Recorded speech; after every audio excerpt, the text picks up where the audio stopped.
Welcome to China Tech Talk, the weekly discussion of technology and startups here in China.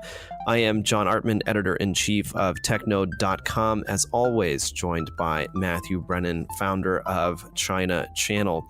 Matt, I've been traveling a lot, and I've also been thinking a lot about kind of my experience of China. I've been here for a little bit more than 10 years now, and at the same time, I've been working at TechNode for a little bit less than 2 years, and really trying to, because I take my job very seriously in the sense that I do believe that that TechNode should be as accurate as possible in terms of the things that we write, or at least in terms of how we present our ideas. I think it's everyone makes mistakes, and so the actual the details sometimes we do get wrong. We're very quick to correct those mistakes, but I think that, in a certain sense, more importantly, is kind of how some of these ideas are framed. And so, being in my position as editor in chief, understanding China is very important.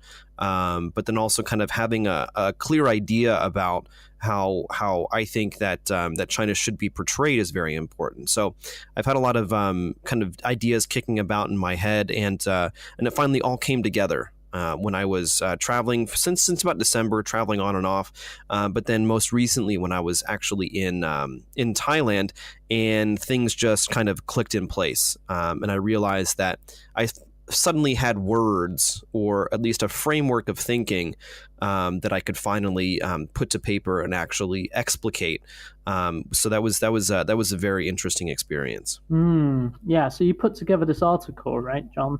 The China that can be understood is not the real China. For this episode, I think we're going to kind of discuss some of the ideas, bandy it back and forth on some of the ideas that you put out in this article. For the listeners, I would say that if you're going to listen to this episode, you should definitely also read the article. Otherwise, some of the things we refer to will probably still make sense, but it would add a lot to the experience. So it's on the TechNode website. I've actually got it in front of me right now. You just do a search for that title. The China that can be understood is not the real China. Or look for John's name, John Artman, because you don't actually write that much, do you, John? You're the editor. I don't. Right? I don't write that much. Do many articles. Yeah. Yes, exactly. My job is more about direction and management, and of course the link itself will be in the show notes. So, Matt, I know that you travel quite a bit, both inside and outside of China. I do my fair share of traveling inside of China, but it wasn't until like the past, I would say, 4 or 5 months. I mean, starting in December, but the past month or so was super busy for me, traveling all over the place. And it was really interesting. So I went to Thailand back in middle of June. I think I mentioned it on a previous episode. But I've been kind of trying to think of how to understand China for quite some time. And for some reason, visiting Thailand kind of put things into perspective. And, I was only there for a week, so I don't actually have, a deep understanding of the country. All I really have to go on is my first impressions, and then kind of comparing some of those first impressions to China. And I think that one of the things that I realized when I first got there was just how slower things are. And that really kind of got me thinking about a lot of different things. But I just remember kind of having like a what do you want to call it, a brainwave one day, and just realize just how crazy entrepreneurial China is. And you look at for us, we're kind of, again, in a certain sense, swimming in this environment. And then so to go to Southeast Asia, to go to somewhere, perhaps closer to the equator with a very different history, it really kind of put things into perspective, because I think for me, China was actually the first country I ever went to outside of the United States. When I was in high school, I went to the Bahamas on a cruise. I don't think that really quite counts as leaving the United States, because I think we went to like we got off the boat once for like 3 or 4 hours or something. And so, the first country I ever really visited was China back in 2004, and never really left that much until the past year or so. I mean, of course, I went on trips with the family, went traveling and things to like Italy and the UK and South Korea. But this is actually my first trip to Southeast Asia, and so it's still an Asian kind of culture, but at the same time also very different. And again, like I kind of had some ideas kind of bouncing in my head about how to understand China, or how to have a framework about kind of what China is. And so I wrote this piece and I published on TechNote about a week ago.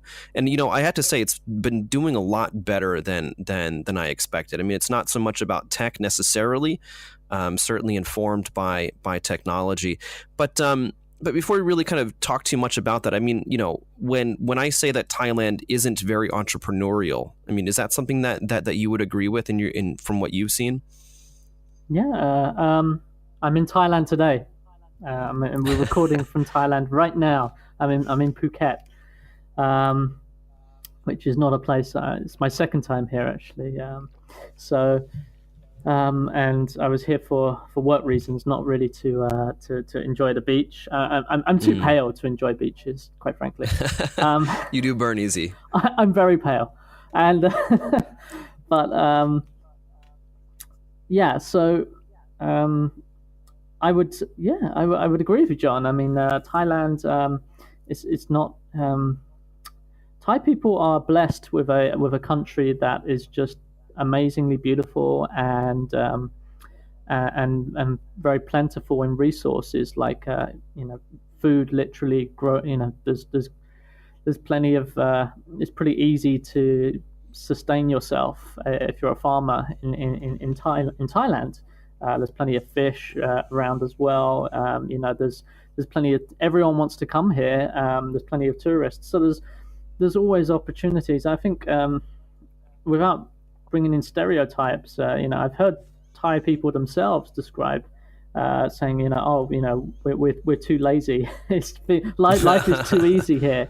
And Thai people have that sort of reputation of not wanting to leave Thailand. Actually, that they're kind of very Mm. proud of their country, and see it as a really awesome place that they some people just not interested in leaving.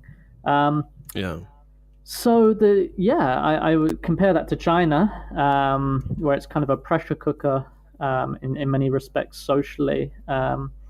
And as you just mentioned, the pace of life really fast, and yeah, certainly people are very more, perhaps a little bit more materialistic, but certainly more focused on being successful Hmm.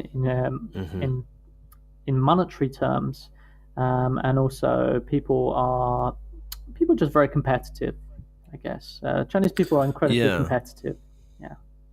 Yeah, and it's interesting as well because I was in Moscow back in April, and so one of the things that I kind of think about is you look at Chinese history, and then of course Russian history, and in the 20th century, these were the two countries, and of course Cuba is there as well, North Korea is there, but they're slightly different.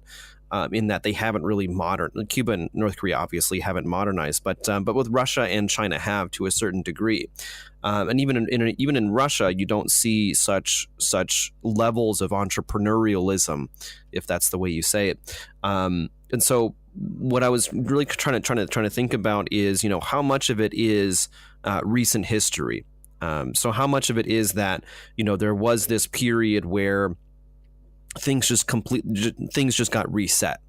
And so when things get reset, that's when hierarchies become reshuffled, rebalanced, and if you were on the bottom of the old hierarchy, then that's your time to get to the top of the new hierarchy. And something similar has happened in Russia, but at the same time, you don't really see such levels of entrepreneurialism in that country. And so, it's really kind of interesting to see how yeah, in China there was this kind of sweeping away of the past. There was a break of the past, and now with reform and opening, and with just modernization in general, there's a lot more opportunity. But at the same time, there is this kind of innate. I want to say. I mean, I don't want to be too general with this one because I think it's it can come across a little bit offensive, but that's certainly not what I mean by this. What I mean is that there seems to be something in Chinese culture that is really pushing people forward. I do think it's kind of slowing down a little bit with the '90s generation, but certainly I've heard stories of people born in the '70s and '80s, and their parents basically encouraging them to be unethical because now is the time to make money. And if you're not making money somehow, then you're being foolish. And so I think that idea really kind of plays through in Chinese society, where there's this sense of, and again, I think it is kind of crystallizing, but there's all that inertia and all that energy from previous generations, really kind of pushing things forward. That there is opportunity, and if you want to get ahead, if you want to increase your status and increase your position, then you have to make money as quickly as possible. And then, of course, that's really kind of filtered down into what we talk about here on the podcast, is looking at technology. And one of the reasons that there are so many technology companies isn't because China is amazing with technology. It's in part because Chinese people are just so crazy entrepreneurial. Yeah, I think we've made a similar point on the podcast before, how the innovation in China is more business model driven rather than technology driven. And I think technology sector in China is transitioning from low tech to sort of hardcore, heavier technology, whether that's artificial intelligence, whether that's blockchain, whether that's really high level science stuff, whether it's high speed rail and really complex infrastructure projects as well. But most of the stuff we end up talking about is sort of app economy stuff and or O2O stuff, which is not really heavy technology. But what's interesting is the pursuit of the business angle, right? And I think I've made the point before that Chinese are just really interested in making huge businesses rather than the more idealistically driven goals that we see in Silicon Valley, and that's a pretty fundamental difference, and definitely a stereotype. I'm not saying that there's no idealistic Chinese people. There certainly are, but they're just a little bit hard to find. Well, you could say that Chinese people are, very practical, right? And also, there's a group, in all parts around the world. There's sort of, if everyone around you is doing something, you just kind of get swept up in that. So if everyone around you is chasing money, and there was one of the points you made there was like there is opportunity. I think that's really important, actually. So in economies where there is opportunity to rise up, where there is a social mobility, which you can see is so clear in the technology sector in China. You've got Jack Ma, who used to be an English school teacher.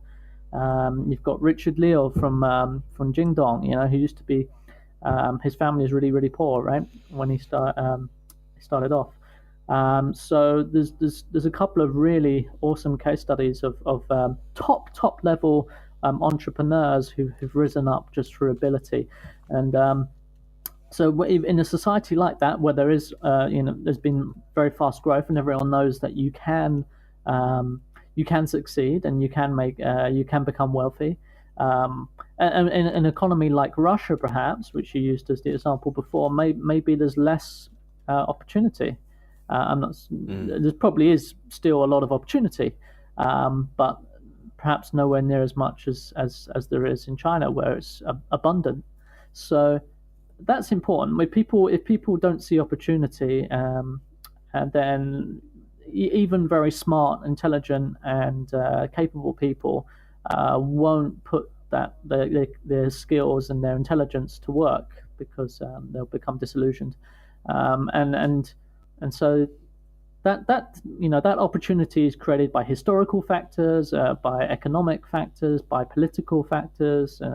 There's a whole bunch of stuff that goes into that, and we might see in the future that China's not like that, right? That um, Mm. you've already alluded to it a bit. The younger generation that's coming up, number one, they're sort of they're already wealthy, many of them, or wealthier. And so we're seeing a more sort of similar to younger people in Western developed countries, because they've grown up in this sort of world of abundance, not like their parents or their parents' parents. Um, but secondly, all of the really, really big opportunities have gone in the economy, and maybe all the mid-level opportunities are sort of rapidly disappearing as well. So what what Hmm. what what these young kids coming up now, they're not really left with that much. Their opportunities are much smaller for them to have huge impact on society, because all of the big opportunities, the economy is becoming more mature, and so that leaves less opportunity for this younger generation. So that's another factor as well, playing into it. Yeah, and I think there's also a flip side to that. There's also a significant portion of the population. I think it's actually really kind of an interesting phenomenon, because I mean I think that in a sense a lot of the entrepreneurialism, or let's say the drive to take advantage of opportunities, I think a lot of that is driven by excuse me, a lot of that is driven by insecurity. So the idea that I have to make sure to get what's mine as quickly as possible, because if I don't, someone else will take it. And I think that in some opportunities definitely are zero sum. Um, and that's kind of mixed in or balanced with also the desire for stability. You look at the number of people who work for the government. Why do they work for the government? Well, in part because it's a very stable job that can also lead to other opportunities. Whether that's purely status-driven opportunities, or whether that's perhaps more money-making opportunities, if you will. And so there's at the we shouldn't also. I think there has been some kind of misperception, I think, by some of the people that I've talked with, that that every Chinese person has a side hustle, and I think that is true to a certain degree, but it's not true in the sense of like they're super passionate about something and they're working on a volunteer project. It's actually no. If anything, their side hustle is a way to be using their current position or current status in order to make money. Or maybe someone from their hometown has some kind of quote unquote investment scheme, and they're kind of working on that.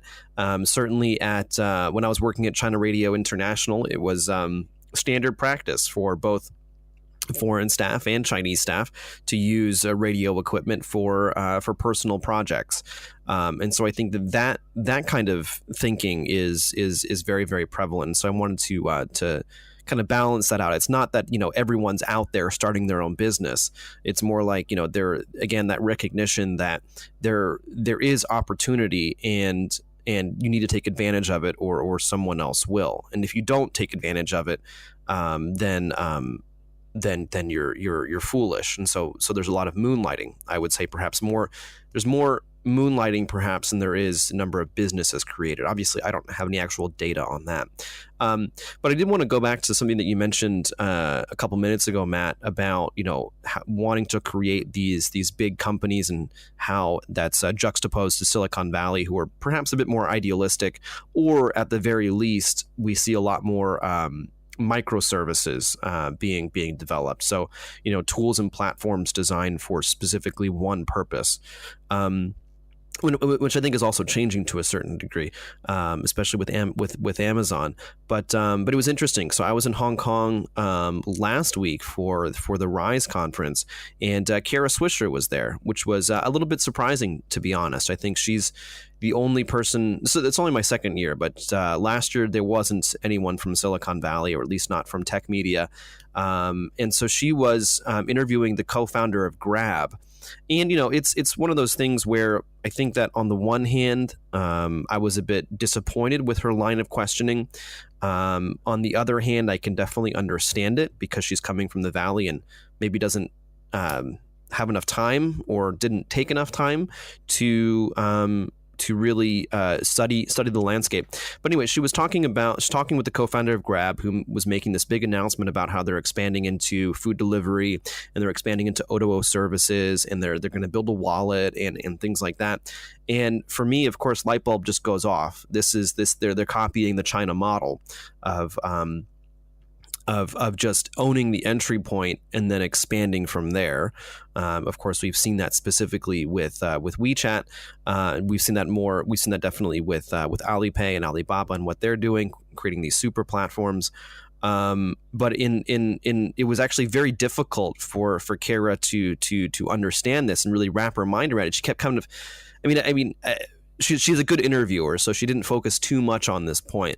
But there was one point where she asked this question in a few different ways, basically trying to understand why would a car hailing service, a motorbike hailing service, why would they want to expand into other areas? It was really fascinating. So it was kind of fascinating to see that, but then also disappointing on the other hand, because I wanted to hear what the co-founder of Grab had to say about their strategy. And it would have been nice to have someone who was a bit more familiar with this area to see actually kind of to tease out some of the things that they're actually doing. Kind of moving off from that a little bit, going to Hong Kong, going to Thailand. I love going to Hong Kong, I have to say. I spent a few years when I was a kid living in New York City, mostly Brooklyn, but then of course going into Manhattan every once in a while. And Hong Kong reminds me so much of New York, and I love it because it's and the same thing with Thailand. One of the things that I loved about Thailand was that it felt like it was so full of life. There was just so much going on. In Hong Kong, you can be out at 4:00 in the morning and feel and be basically safe, which is amazing. And it doesn't feel like you're actually out really late because there's other people kind of just going about their business at 4:00 in the morning. Obviously, that gives you an idea of kind of some of the things that I was doing when I was in Hong Kong. But yeah, and so being able to go to Thailand, number one, really kind of put this in perspective that China is not international. I think obviously they perhaps were at one time, and in the sense of being open. But I would say in general, Beijing, it's becoming a little bit harder to be an expat here in some senses. One like an iconic craft beer and burger place had to close one of their locations recently because the landlord and the Beijing government decided that they were actually going to enforce zoning, and they're not going to allow this bar basically to stay open in that area. But then of course it also comes with the hatchery closing. In Dongsi Slow Boat, which is another craft beer place, they had to close when they were in the Hutong. And so part of it does seem to be that it's becoming a bit more difficult to actually run at least a consumer facing F&B business run by foreigners. But I think that one of the things that really strikes me about Thailand was just how many people can actually speak English. And I don't mean fluently. I don't mean that I was having like real conversations with people, but I could actually talk with people in Thailand and kind of get my idea across. Whereas in China, and in particular in Beijing, again, Shanghai is much better. But in Beijing, it's kind of surrounded by poorer areas. Beijing has not historically been a very international place. The number of people who I can speak English with, if I even tried these days, is minimal, very, very minimal. Which is one of the reasons why, if you live here, you have to be able to speak Chinese at a certain point, just to be able to live your life. Whereas in Thailand, again, I mean, so again, this is all first impressions. So I'm not trying to say anything necessarily definitive about that country. All I'm saying is that it really kind of the ease with which I could go there, not being able to speak the language, was very, very surprising. Given the difficulties that I first had when I first came to China, and the difficulties that I see non-Chinese speakers having, and it really kind of reminded me that China is really kind of starting to close. I mean, the reform and opening starting in the 70s was really kind of put China on the path that it's on right now. But for the last, let's say, 3, 4, 5 years, China's really started to turn inward. And I think it's interesting because China's always been a fairly inward-looking country. I mean, under Mao Zedong, the country was pretty much isolated from the rest of the world, and even before that, before the Civil War, before the Republican period, China has historically been very inward-focused, and that's one of the big reasons for the Opium War. And what we're seeing right now is that China, as it's becoming more powerful, as the economy is becoming more mature, it's also becoming independent. And so the leaders are kind of slowly realizing that, on the one hand, to protect the Chinese essence and the Chinese culture, but also to protect Chinese politics and the Chinese economy, in a sense, they're starting to close it off, and it's becoming more and more difficult to get a visa. It's becoming more and more difficult for a foreigner to run a business, and just in general, my sense is that, again, on the one hand, China is not very international, even though they kind of maybe want to seem like they are, and on the other hand, they're turning inward and becoming even more protectionist than they were in the past. Sure. To counter that point, maybe play devil's advocate. Having you could argue that China is becoming more inwardly focused, but then as we looked at in our last episode with C-Trip, there's been an explosion of outbound travel by Chinese. There's never been more Chinese leaving China than now, probably in the history of forever. That they are going out and experiencing the world outside China. So it's kind of an interesting dynamic where overall, I agree with you. There's been a shift. I sense it a little bit as well. So a lot of people have been mentioning it. A shift towards a more inwardly focused policies with the government, and that's not something I think is in the long term a good. Necessarily a good thing for the country. My opinion, being more open would be the right way. But then, having said that, it's a very complex issue. But as long as there's more Chinese people experiencing the outside world, I think that's a really good thing. Right, but I mean, at the same time, how are they experiencing the outside world? And I think, it's absolutely fascinating. The amount of information control or experience control there is that you can have with technology, and kind of what I want to talk about later as well is trade-offs, or maybe we can just kind of get into it now. But I think one of the trade-offs with current technology is that, yes, on the one hand, it does allow you to, let's say, experience things that you might not otherwise experience, or meet people that you might not otherwise meet, or go to places that you might not otherwise go, or learn things that, the list goes on and on and on. But you look at the typical Chinese traveler. A lot of them, again, I don't have the data in front of me, so I can't. And to be honest, I don't think it's a majority necessarily. There is certainly there's a rising group of ziyouxing, so people who like to travel by themselves outside of groups. But groups are very popular, and they're also, and the experience itself is also very controlled. Even if you're not in a group, more than likely you're going to be, as a Chinese tourist, you're going to be using WeChat, to WeChat or Alipay to pay for things. And if you don't change your SIM card, all of your data is being handled by your home telecoms provider, whether that's Mobile, China Unicom, or China Telecom, which means that your experience abroad online is going to be exactly the same as it is at home. And for me, that's obviously very frustrating because if I go to the States, if I go to Hong Kong or Thailand, well, I'd like to be able to open Facebook, but I can't if I keep my Unicom SIM card in. So I have to change to a local one, which I think makes more sense economically anyway.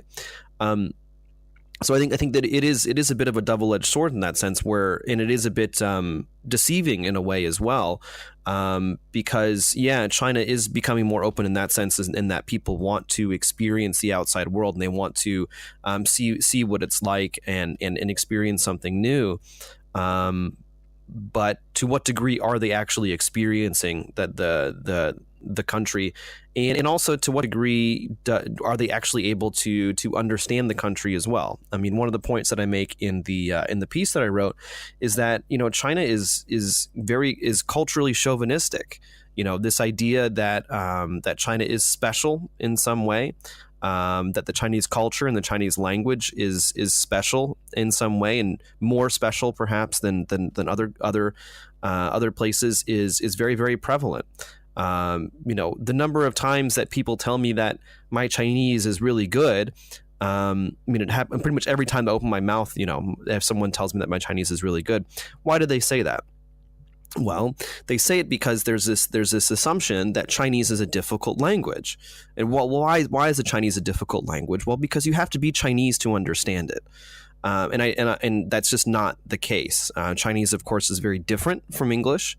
But once you kind of get over that hump, once you realize that it's different and it's not really going to make any sense, fluency comes pretty quickly, I found. And of course, this idea that 5,000 years of history and all that stuff. Even if you look at European history, and it's obviously a little bit different, but European history is just as long. But perhaps it's not all centered in the same exact geography. So I think that there are more people leaving the country and experiencing the rest of the world, but to what degree are they kind of bringing China with them, and how much of that stuff are they actually bringing home? Push back on a couple of points there. I mean, I think you'll see that in many cultures around the world that they are, if we look at Americans, also think that America is great, right? And you look at what the movement behind Donald Trump, and not just Trump, but like in general. Okay, let's take at the risk. I'm on shaky ground here, so let me just use my own country as a reference, right? So, Right. with the UK, there's lots of UK tourists who go out from the UK from Britain, and they don't really experience the culture very much when they go to places. They just, there's plenty of British tourists. Actually, Brits abroad have a terrible reputation in Europe of just going out to places, getting drunk, going to nightclubs, sleeping on the beach, and generally being hooligans and not really experiencing any kind of local culture. Just wanting to go out and have fun. You could argue all the points you made about Chinese tourists could easily, in their own way, in slightly different ways, but like on a broad level, be applied to British tourists as well. Whereas they don't really soak up much culture when they travel abroad, and they kind of want to eat their own food. They want to have a nice English breakfast and a cup of tea, fish and chips or whatever. They don't want to eat the local food. They still want to get a copy of the Sun newspaper. When they're abroad, they're probably going to, on their phones, they're going to, go back to, read the news of what's happening back in the UK, and use all the same applications on their phone that they use usually. They're not going to be um, and they're gonna, I mean, like you just mentioned there, that there'll be Chinese will be using WeChat and Alipay. Well, it's almost expected that if you're American or you're English, that when you go outside of your country, that everyone should speak English to you. That is, that's it's even Right. worse. I think at least Chinese, when they go outside of China, they kind of know that they'll have to at least make some attempt to at least converse in English or the local language, even if it's just a little bit. Whereas British people just tend to shout, say it louder if they don't understand. Right. Um, Right. No, it's actually really funny that you're bringing this up because so my uncle lives in Thailand, and so I stayed with him a few days, and one of the things that he mentioned to me is that over the last few years, so he's been in Thailand 6 or 7 years now. One of the things that he's seen is that kind of the loud, brash, uh, impolite and not very nice American tourists have been replaced by the loud, brash, impolite, not very nice Chinese tourists. Um, and so I think I mean, definitely we are seeing this phenomenon of more Chinese going out and in becoming a bit more known perhaps in tourist areas. But to be honest, I think you were just kind of proving my point to a certain degree. And I don't necessarily mean that China is unique in this sense. I don't necessarily mean that it's only China that's culturally chauvinistic or only China that's ethnocentric. My point is more about responding to what you were saying about people traveling, in that yes, they are traveling, but how much impact is it actually going to have on the home culture? okay, well, I think there is more interest in. I think you'd be surprised, especially as young people. China was Mm, definitely super insular before.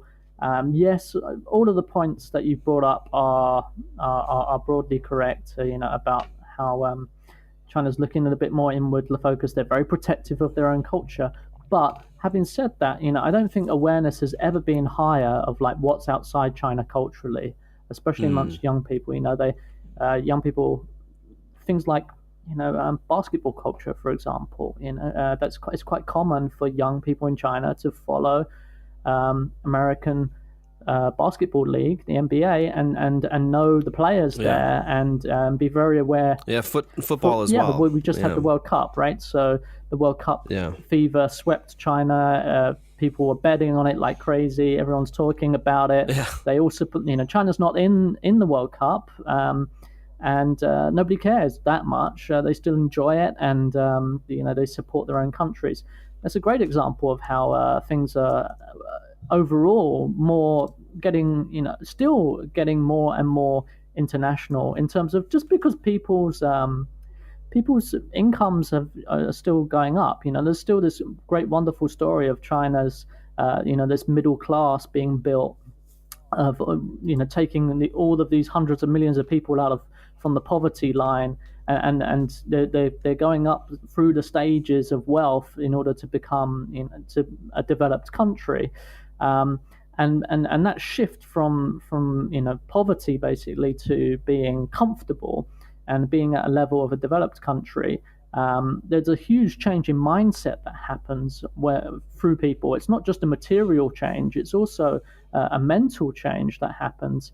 And we're seeing this, and it goes through different stages, right? And there's different parts of the country and different people at very, very different stages. So when we talk about loud, brash tourists, the Chinese tourists in Thailand, for example, you're mostly talking about this whole wave of lower tier city tourists who are Right. coming to places like Thailand for the first time, and they're at a much better stage because than they were 5-10 years ago, because these people would never even think of leaving the country. Now they are leaving the country, but they're still, as all the things you just mentioned are true, that they're not really experiencing the culture very much, and they got all their old habits, um, and maybe they're being rude and offensive without knowing it to certain people.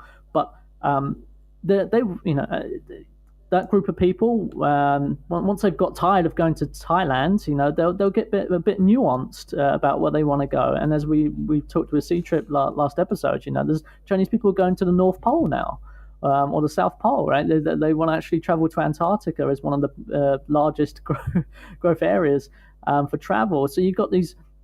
You've also in China got a very sophisticated, rather much smaller group of people, but a very sophisticated traveler who really wants to experience very special, areas and places around the world and do things that are quite unusual actually. And so there's this whole wide range of things going on, but the broad trend I believe is still pretty positive, and so that's a overall it should be applauded really that China's been able to make this transformation and bring so many people from absolute poverty into into a comfortable sort of middle class where and we're not there yet. It's still very much happening. Mm. So let's not forget, we can get bogged down in details and all the negative things, but the broad, when you abstract out and look at this broad economic trend of what's happening, which is a 30-40 year old trend, it's an amazing story. It's one of the biggest transformations Right. that's ever happened in humanity in terms of wealth creation, but there is a question of what happens when China fully gets to a stage where it's really in a sort of a GDP per capita level similar to Japan or South Korea or these other Asian markets that are still ahead in terms of like they've been through this process earlier. You know, where does China where do things go from there? But having people who are comfortable and are well educated and have wealth, and then denying them the chance to learn about the world outside the boundaries of their country, I don't think those two things are realistic, really. People, once they've reached a certain level of education, they know the world's this big, and they're people are naturally interested in other languages, other cultures, and things that are happening outside their country, and that's a very human thing, and it's no amount of political will or direction steering the country in one direction or another is gonna change that. Yeah, and I think that no, so I actually had a few people help me look at the piece that I wrote, and one of the early comments, excuse me, was that maybe I was having a bad China day when I wrote one specific section, and I ended up taking out that section. And for listeners who don't know, a bad China day is kind of what it sounds like. It's just that for whatever reason, culture shock, government bureaucracy or something, it ends up becoming a little bit too much, and you get very frustrated. Or China rage days is how we used to call them when I was teaching English. And even after I toned it down a little bit and tried to make it a little bit more balanced and neutral, I still got some feedback saying, "Yeah, John, it sounded like you had a bad China day when you wrote that." And I would say that in some ways, I mean, I did, because coming back to China, I mean, I've been here for so long, and it's China isn't everything that I want it to be, unfortunately. And so kind of going back and having, this amazing experience in a new place, and then coming back to what I know already, and kind of like the daily challenges, and the things that are always kind of a bit difficult, I think, for foreigners to live here.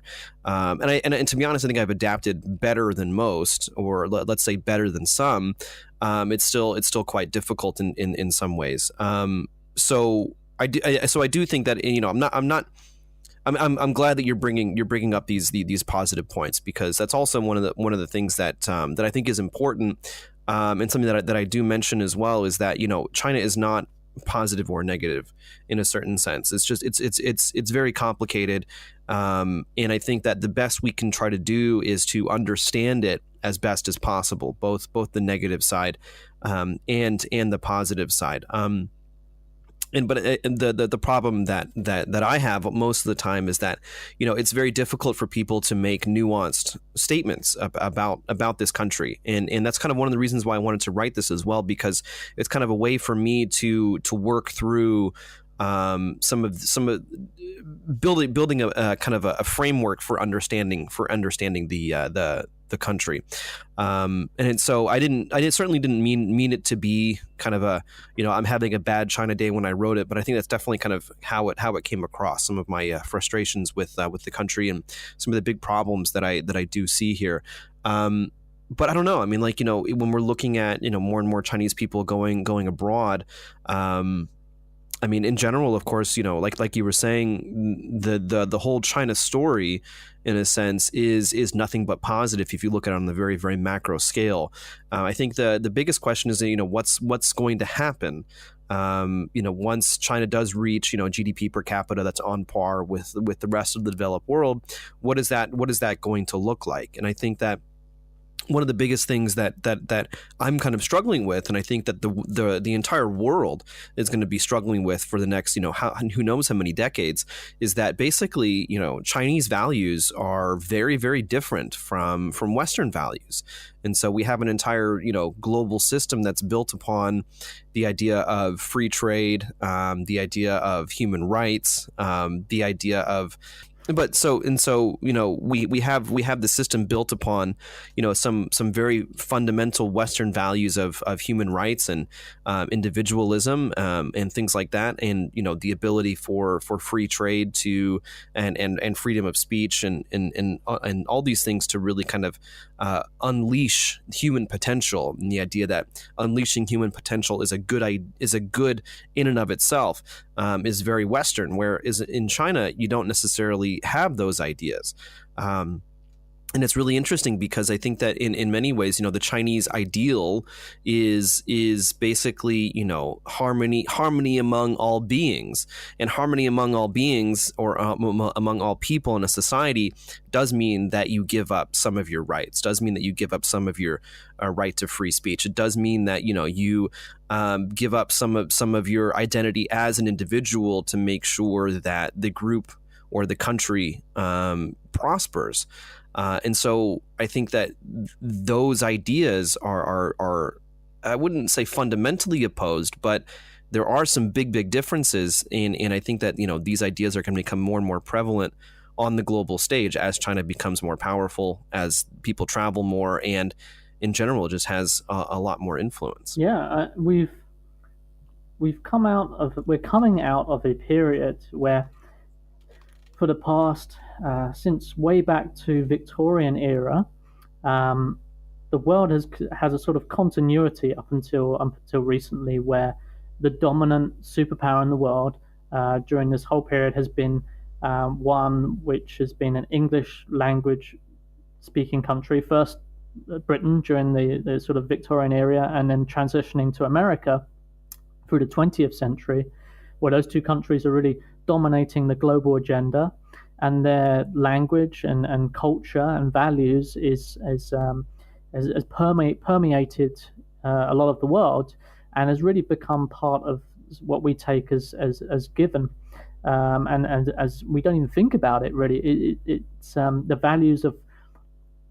Let me just give one example. We sort of assume this is a very contentious issue. A lot of people feel strong about it, but actually, we sort of assume that democracy is the ultimate form of government, and that's what Americans believe, and that's what Europeans believe, and this is kind of unquestioned that freedom of speech and democracy is absolutely essential, and it's almost the enlightened human beings that have it, and everyone should be transitioning towards that. But we have this thought because that comes from our culture. It's not necessarily true that democracy could be. There's many forms of government, and democracy has many bad things about it as well. But we take this almost as given, and I think in other areas of the world, where they don't have democracy for a variety of reasons, not just China. Um, People resent the fact that Americans or Europeans or other parts of the world where they look down upon them almost as subhuman beings because they don't live in a democracy. And we as I'm British, I probably do it as well, don't even realize we're doing this. But I think from speaking to people and sort of thinking about it over time, I realized that actually, that we do that we have this superiority complex without even knowing it, and this assumption that the rest of the world should be like us, which is not necessarily true. It just comes from a conditioning from our culture, and Chinese have the same from their culture.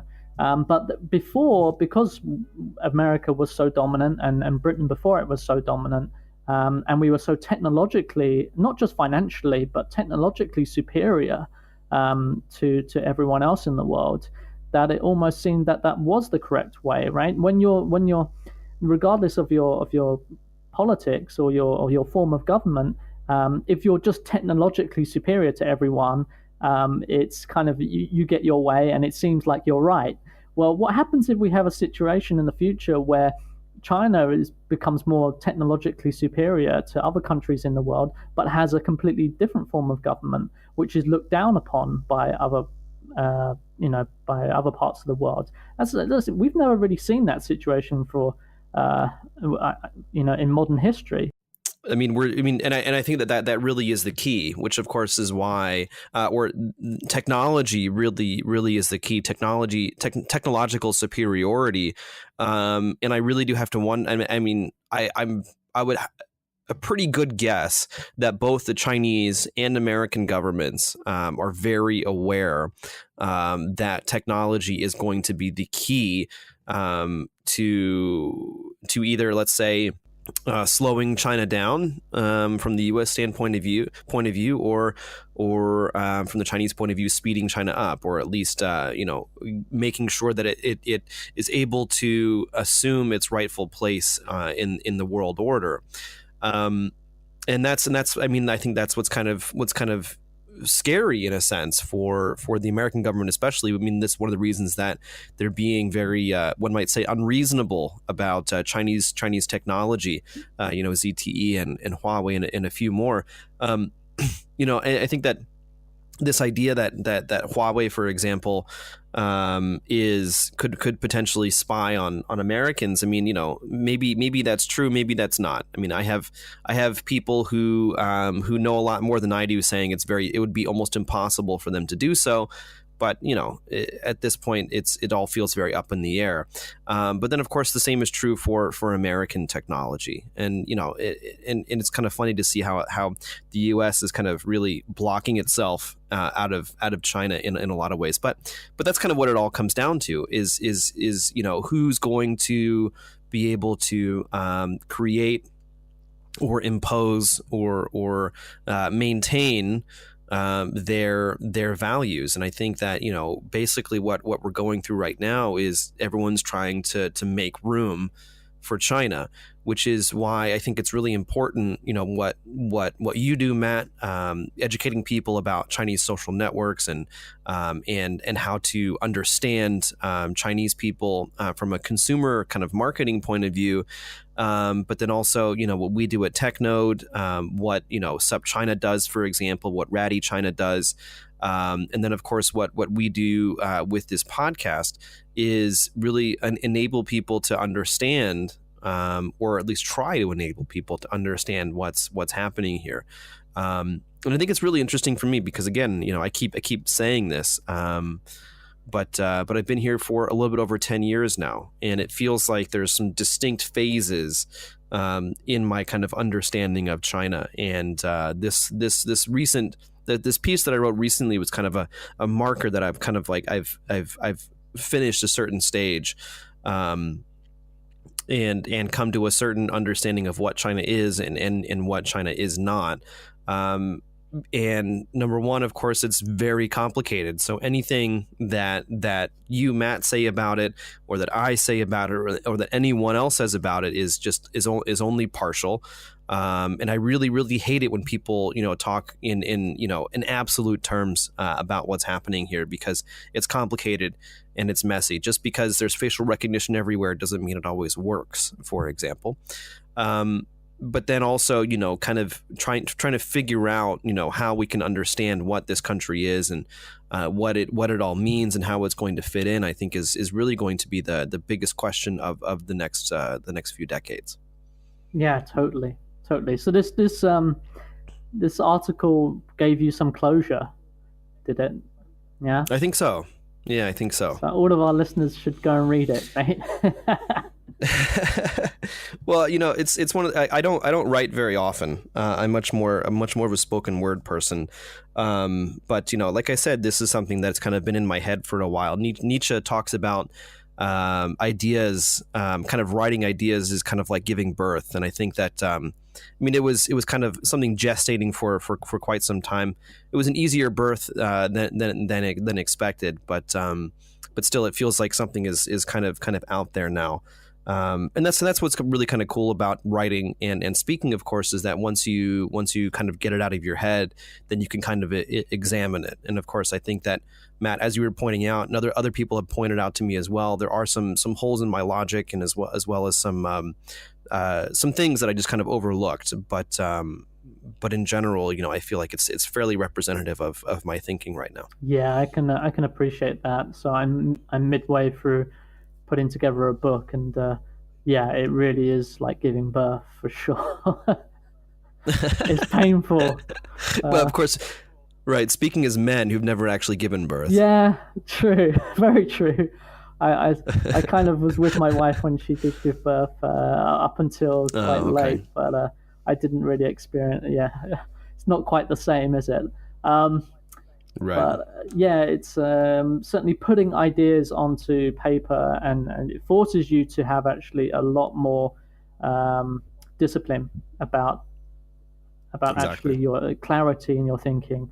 So even areas that it actually needs to make sense, and it needs to be. I don't know, even more so when I write articles. I'm taking the book more seriously. I think I have to make sure that everything is checked and is actually correct, or thinking about could someone argue this another way, and really thinking about it and being careful.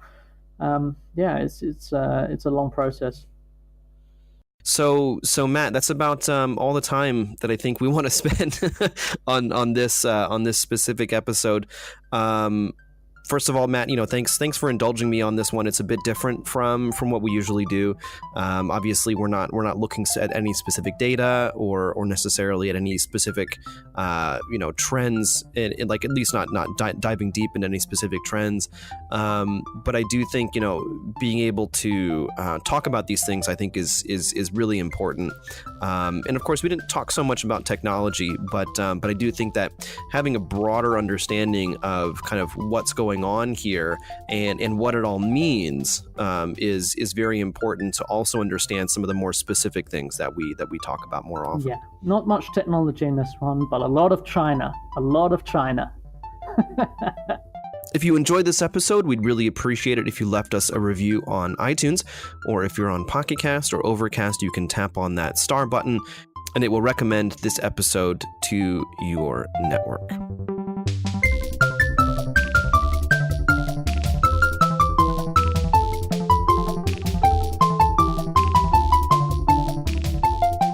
And in case you didn't know, TechNode has a lot of different newsletters.